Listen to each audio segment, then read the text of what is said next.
بسم اللہ الرحمن الرحیم۔ السلام علیکم۔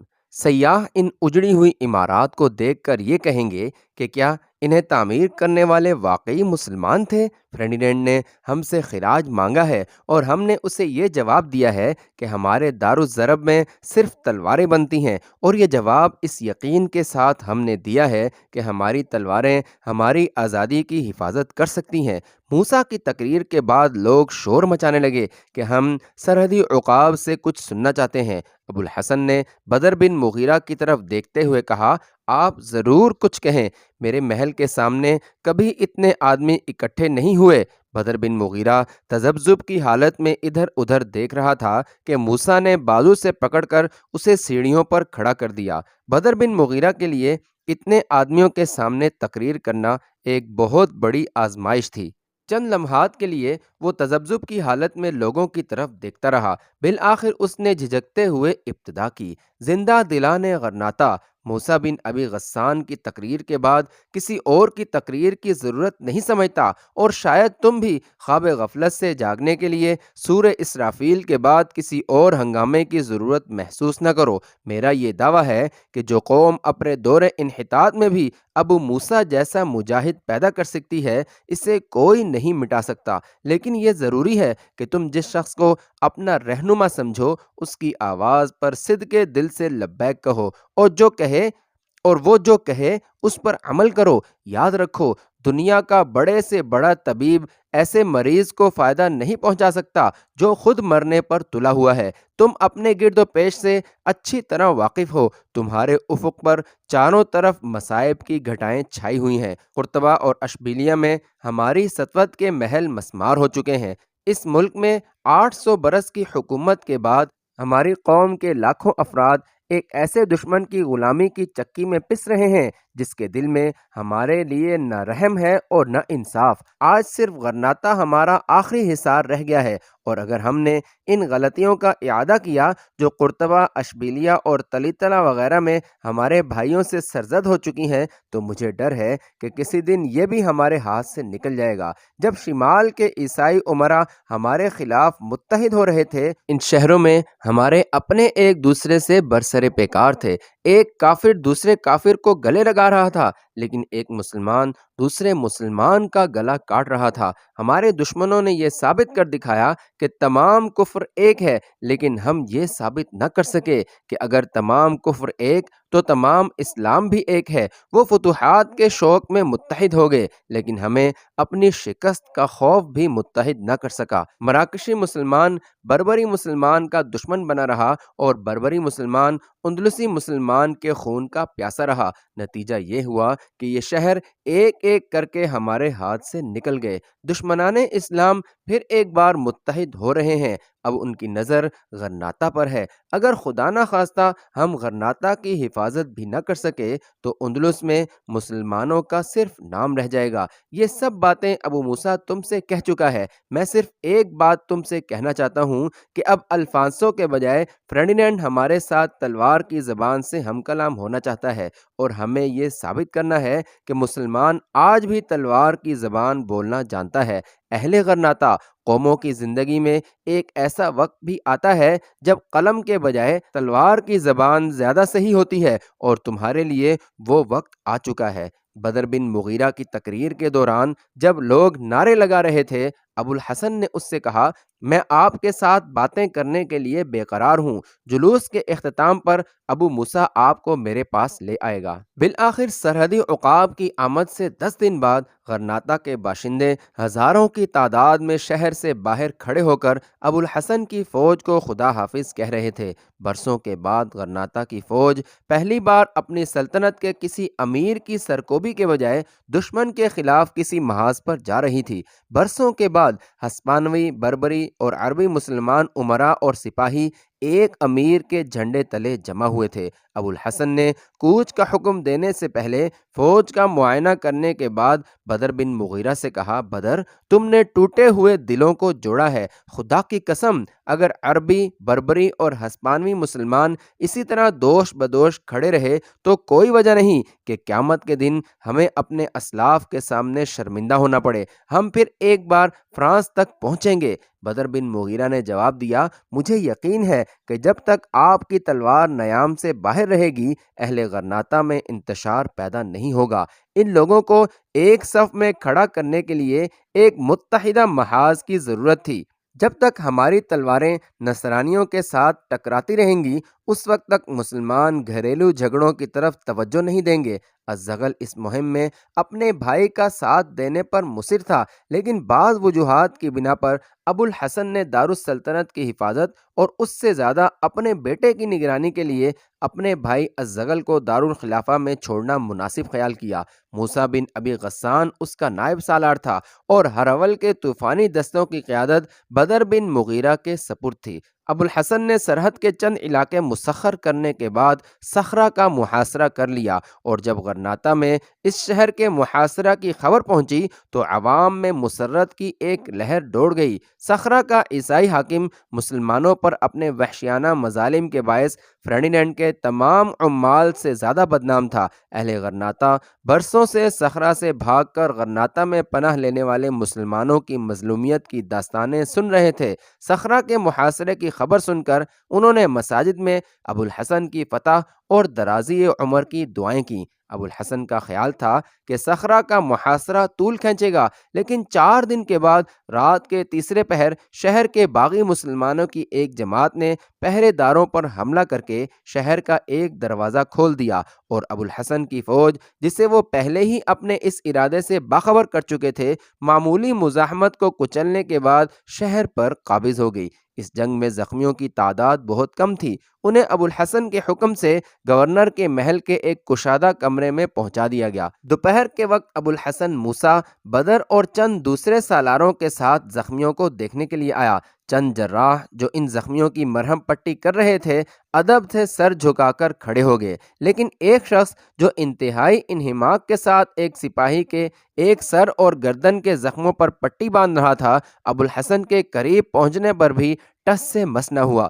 لباس سے بھی وہ ایک طبیب یا جراح کے بجائے سپاہی معلوم ہوتا تھا۔ اس کی زرہ چمک رہی تھی۔ ابو الحسن نے ایک ثانیہ کے لیے زخمی کی طرف دیکھا اور طبی دستہ کے سالار کو آواز دے کر کہا، اس آدمی کو آپ کی توجہ کی ضرورت ہے۔ طبی دستے کا سالار بھاگتا ہوا آگے بڑھا اور زرہ پوش کو ایک طرف ہٹاتے ہوئے بولا، میں نے پہلے بھی آپ سے کہا تھا کہ یہ کام ہمارا ہے۔ جب زرہ پوش نے اس پر بھی سنی انسنی کر دی تو اس نے ذرا ترش ہو کر کہا، اگر آپ کو میرا لحاظ نہیں تو کم از کم بادشاہ سلامت کی موجودگی کا لحاظ ضرور ہونا چاہیے۔ سپاہی کا مقام میدان جنگ ہے، یہ جگہ نہیں۔ زرہ پوش نے ایک ثانیہ کے لیے گردن اوپر اٹھائی اور جواب دیا، آپ میرا وقت ضائع نہ کیجیے، زخمی کی حالت بہت نازک ہے۔ بدر بن مغیرہ زرہ پوش کی آواز سن کر چونک پڑا، لیکن چونکہ آنکھوں کے سوا اس کا چہرہ خود میں چھپا ہوا تھا، اس لیے وہ زرہ پوش کو فوراً نہ پہچان سکا۔ طبی دستے کا سالار سٹ پٹا گیا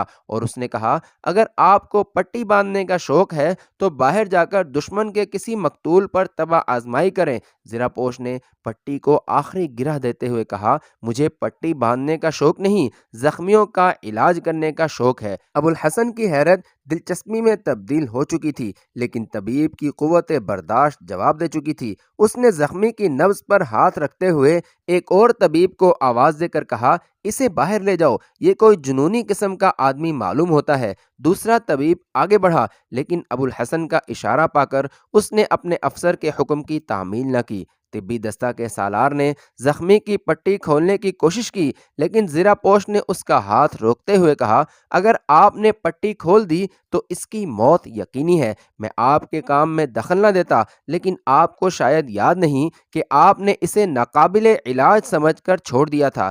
اس دوران میں بدر بن مغیرہ کے تمام شکوک دور ہو چکے تھے۔ آواز کے علاوہ وہ زیرہ پوش کا تھیلا بھی پہچان چکا تھا۔ وہ ان ہاتھوں سے مانوس تھا جو کئی بار اس کے اپنے زخموں پر مرہم رکھ چکے تھے۔ اس کی حیرانی مسرت میں تبدیل ہو چکی تھی۔ اس نے طبی دستے کے سالار سے مخاطب ہو کر کہا، آپ پریشان نہ ہو، میں انہیں جانتا ہوں۔ بشیر، تم یہاں کیسے پہنچے؟ زیرہ پوش نے خود کا نقاب اوپر سرکا دیا اور اٹھ کر ادب کے ساتھ ابو الحسن کے سامنے کھڑا ہو گیا۔ موسیٰ نے چونک کر کہا، بشیر بن حسن، آپ یہاں کب آئے ہیں؟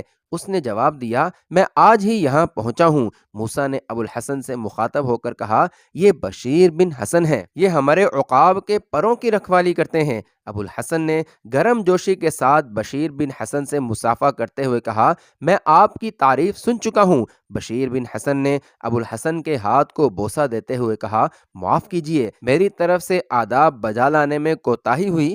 زخمی کی حالت بہت خراب تھی۔ طبی دستے کا سالار پریشانی، ندامت اور بے کسی کی حالت میں کھڑا تھا۔ بشیر بن حسن نے اس سے مخاطب ہو کر کہا، میں بے جا مداخلت کا مجرم ہوں، لیکن یہ شخص بازار میں بے ہوش پڑا تھا اور سپاہی اسے مردہ سمجھ کر چھوڑ آئے تھے۔ مجھے اس میں زندگی کے آثار دکھائی دیے اور اسے یہاں اٹھا لایا۔ آپ چونکہ بے حد مصروف تھے، اس لیے آپ اس پر توجہ نہ دے سکے۔ طبی دستہ کے سالار نے مصافحے کے لیے ہاتھ بڑھاتے ہوئے کہا، بشیر بن حسن کے سامنے اپنی کمتری کا اعتراف کرنا بھی میرے لیے باعث فخر ہے۔ جب آپ اسے یہاں لائے تھے تو میری نگاہ میں اس کی حالت مایوس کن تھی۔ اسے طبیب سے زیادہ معجزہ کرنے والے کی ضرورت تھی، اور اندلس میں فقط بشیر بن حسن کے نام کے ساتھ ایسے معجزات وابستہ کیے جاتے ہیں۔ ہمارے پاس چند اور زخمی بھی آپ کی توجہ کے محتاج ہیں۔ ایک اور نوجوان جراح نے آگے بڑھ کر کہا، میں نے آپ کو قرطبہ میں دیکھا تھا، لیکن خود کے باعث آج میں پہچان نہ سکا۔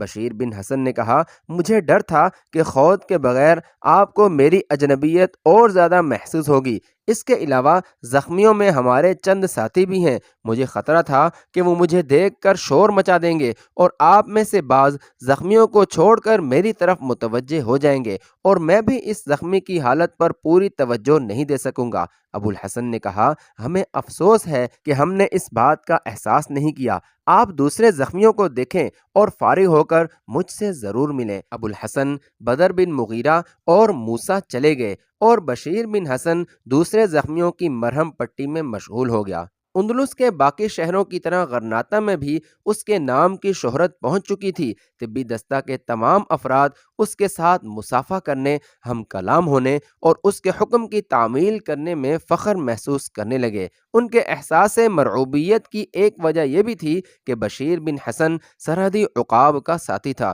طبی دستے کا سالار دیر تک اپنے طرز عمل پر پریشان تھا۔ بالآخر اس نے بشیر بن حسن سے کہا، میں ابھی تک معذرت کے لیے موزوں الفاظ سوچ رہا ہوں۔ مجھے ڈر ہے کہ آپ نے میرے متعلق بہت بری رائے قائم کی ہوگی۔ بشیر نے جواب دیا، آپ پریشان نہ ہوں، ممکن ہے کہ اگر میں آپ کی جگہ ہوتا تو ایک اجنبی کے ساتھ زیادہ سختی سے پیش آتا۔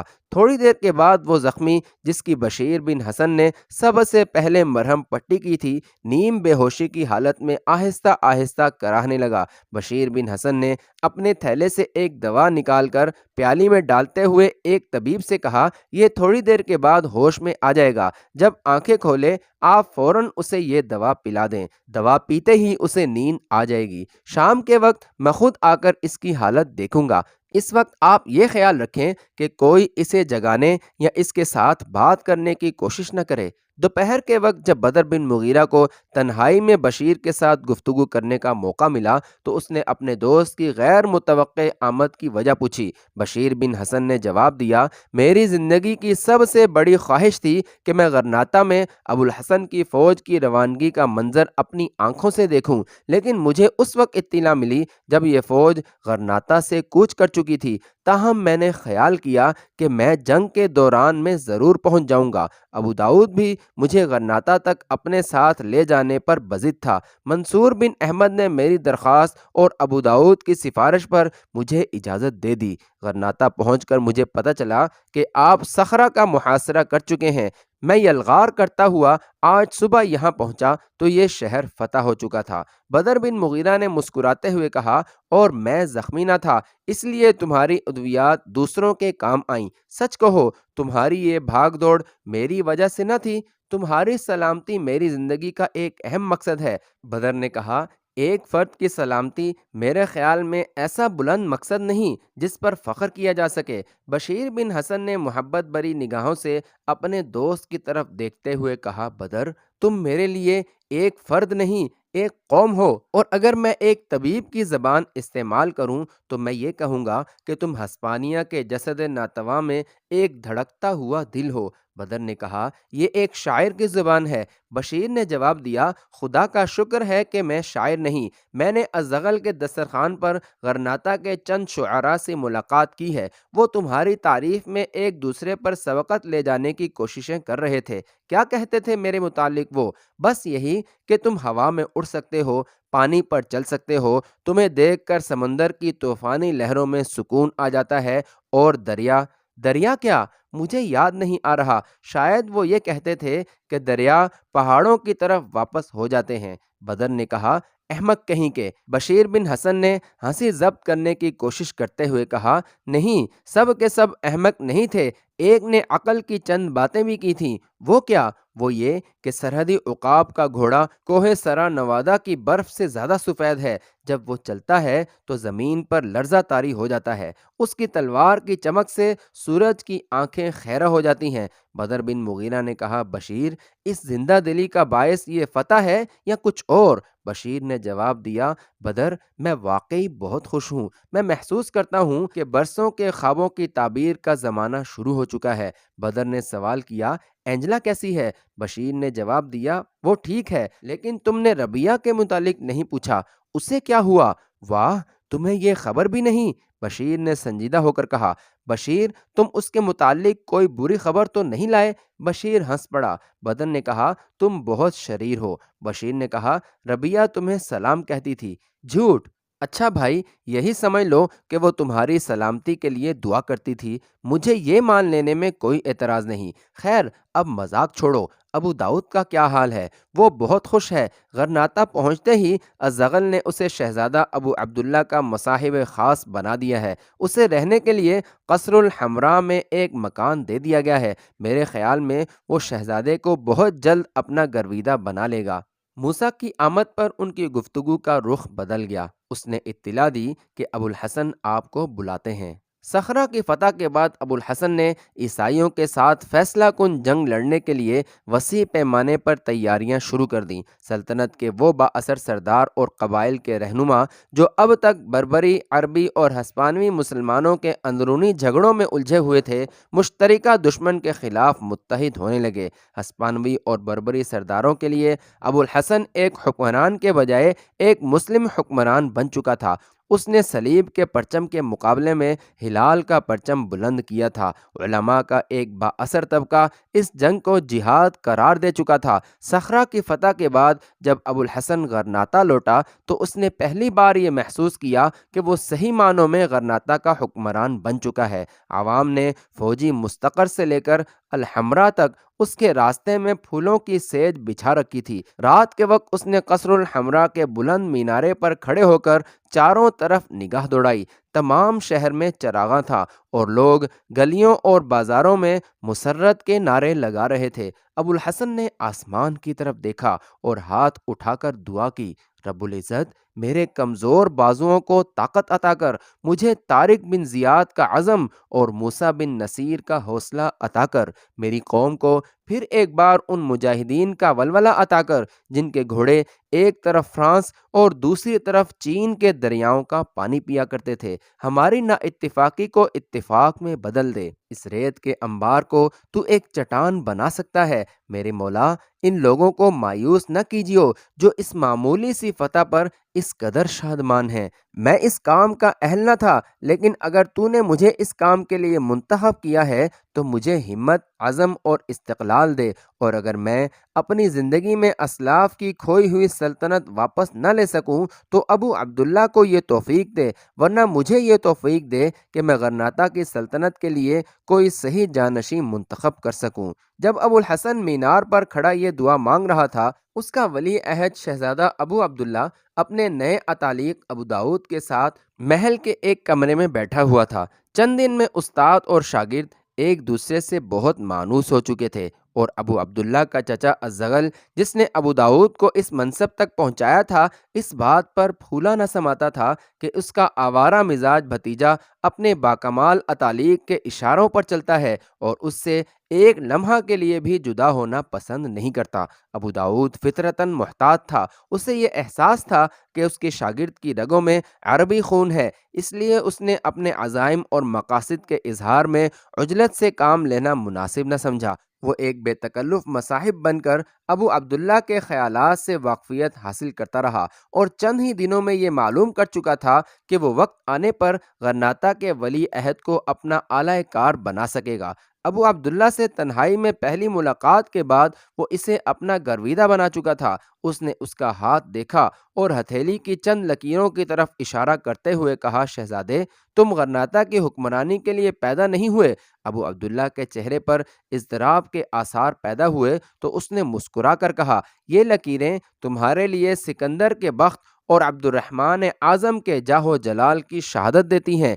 اگر میرا علم مجھے دھوکہ نہیں دیتا تو پرنیر سے لے کر جبل الطارق تک تمہاری سطوت کے پرچم لہرائیں گے۔ مراکش اور فرانس کے حکمران تمہارے باج گزار ہوں گے۔